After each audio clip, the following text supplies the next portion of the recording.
नमस्कार दोस्तों, आज की ये क्लास राजस्थान के एकीकरण की तीसरी क्लास है। इससे पहले की क्लास अगर आपने नहीं देखी है तो उनको एक बार जरूर देखें, क्लास नंबर 1 और क्लास नंबर 2 को। दोस्तों, आज अपने बात करने वाले हैं रियासती सचिवालय रियासती सचिवालय अथवा रियासती विभाग के बारे में। रियासती विभाग के बारे में दोस्तों, राजस्थान के एकीकरण के समय रियासती विभाग अथवा रियासती सचिवालय की स्थापना की गई। दोस्तों, रियासती सचिवालय की स्थापना अथवा रियासती विभाग की स्थापना 5 जुलाई सन 1947 को की गई थी। 5 जुलाई 5 जुलाई सन 1947 को रियासती विभाग की स्थापना की गई।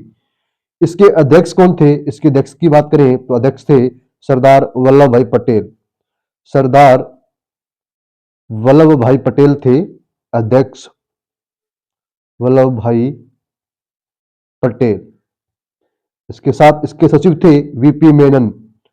सचिव थे वीपी मेनन। वीपी मेनन। रियासती विभाग अथवा रियासती सचिवालय की स्थापना 5 जुलाई 1947 को की गई। इसके अध्यक्ष थे सरदार वल्लभ भाई पटेल और सचिव थे वीपी मेनन। दोस्तों, रियासती विभाग का कार्य था रियासतों का एकीकरण करना। रियासतों का एकीकरण करने का जो कार्य था वो रियासती विभाग का था। रियासतों का एकीकरण करना।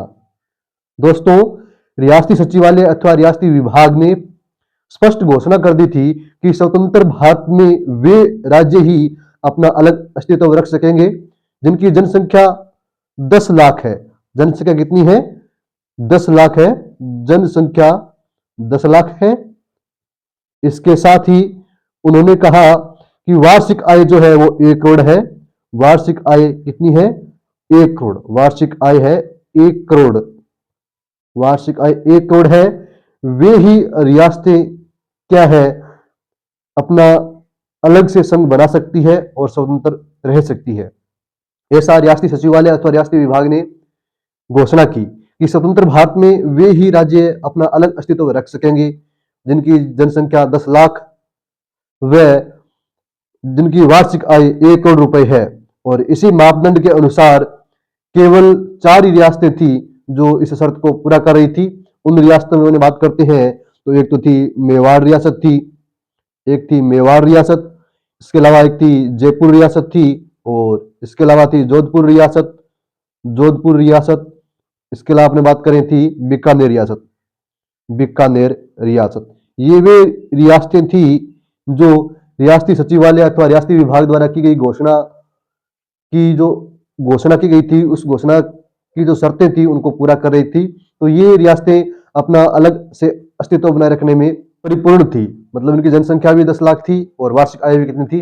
1 करोड़ थी। तो दोस्तों, इसी क्रम में अपने बात करते हैं जयपुर के शासक। जयपुर के शासक कौन थे इस समय? जयपुर के शासक थे मानसिंह। जयपुर के शासक मानसिंह। मानसिंह द्वारा संघ बनाने का प्रयास। द्वारा संघ बनाने का प्रयास। बनाने का प्रयास। इससे पहले की जो क्लास है उसमें उन्होंने मेवाड़ राज्य द्वारा संघ बनाने के जो प्रयास किए गए थे उसके बारे में उन्होंने पढ़ा था। तो अभी अपने पढ़ रहे हैं जयपुर के शासक द्वारा संघ बनाने का प्रयास। दोस्तों, जयपुर के जो महाराजा थे मानसिंह। जयपुर के महाराजा कौन थे? मानसिंह थे। जयपुर के महाराजा मानसिंह ने स्वीकृति दी राज्य के दीवान को। राज्य के दीवान थे। राज्य के दीवान कौन थे?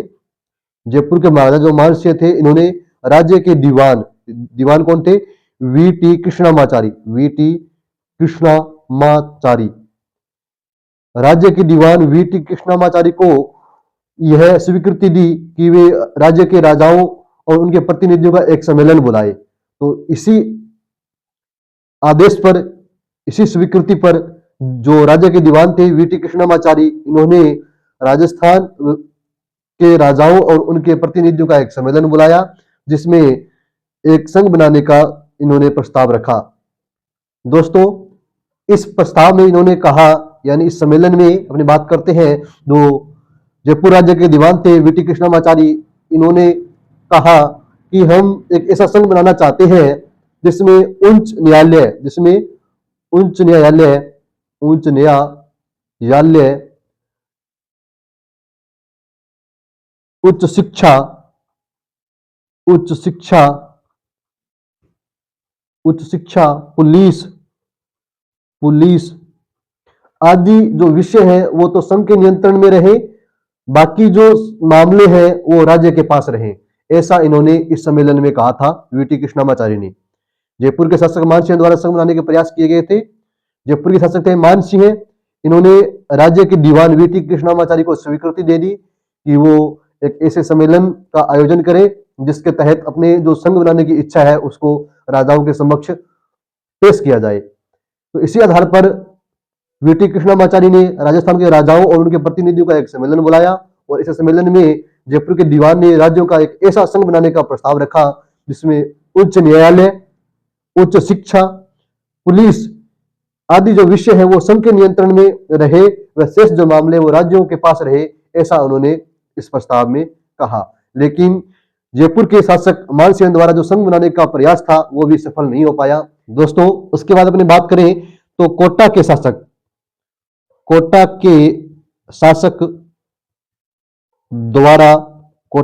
द्वारा हाड़ौती संघ बनाने के प्रयास, कोटा के शासक द्वारा हाड़ौती संघ बनाने का प्रयास। दोस्तों राजस्थान संघ बनाने का प्रयास किया था मेवाड़ के महाराणा भूपाल सिंह ने, और हाड़ौती का जो संघ है, हाड़ौती संघ है जो बनाने का प्रयास किया था वो कोटा के शासक ने प्रयास किया था। कोटा के महाराव थे भीम सिंह। कोटा के महाराव कौन थे? भीम सिंह। कोटा के महाराव भीम सिंह ने कोटा बूंदी व झालावाड़ राज्यों को मिलाकर हाड़ौती संघ बनाने के प्रयास किए थे, लेकिन वह अपनी इस प्रयास में सफल नहीं हो पाए।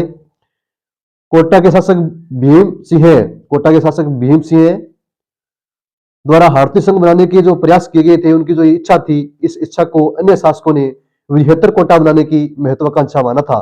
क्या माना था? वृहत्तर कोटा बनाने की महत्वाकांक्षा माना था। वृहत्तर कोटा, जो अन्य शासक थे उन्होंने कहा कि यह तो एक वृहत्तर कोटा बनाना चाहते हैं। दोस्तों उसके बाद अपनी बात करते हैं बागड़ संघ बनाने के प्रयास।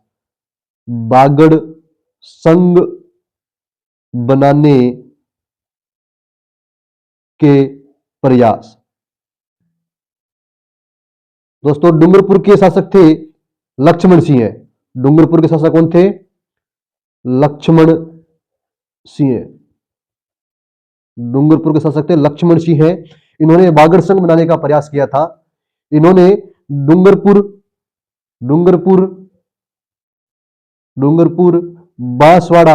बांसवाड़ा कुशलगढ़ प्रतापगढ़ राज्य क्षेत्रों को मिलाकर बागड़ संघ बनाने का प्रयास किया था, लेकिन यह अपने इस प्रयास में सफल नहीं हो पाए। तो दोस्तों इस प्रकार निम्न राज्यों के शासकों ने संघ बनाने के प्रयास किए थे जिनमें ये सफल नहीं हो पाए, इनका यह प्रयास अधूरा रहा।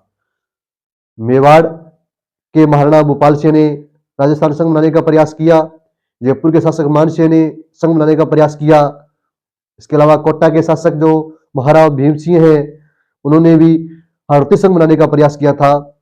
उसके बाद में बात करते हैं डूंगरपुर के शासक लक्ष्मण सिंह है जिन्होंने बागड़ संघ बनाने का प्रयास किया था। तो ये निम्न राजाओं द्वारा निम्न संघ बनाने के प्रयास किए गए थे, लेकिन ये अपने इस प्रयास में सफल नहीं हो पाए। तो दोस्तों आज की क्लास में इतना ही, अगली क्लास में जल्दी मिलेंगे, तब तक के लिए जय हिंद जय भारत।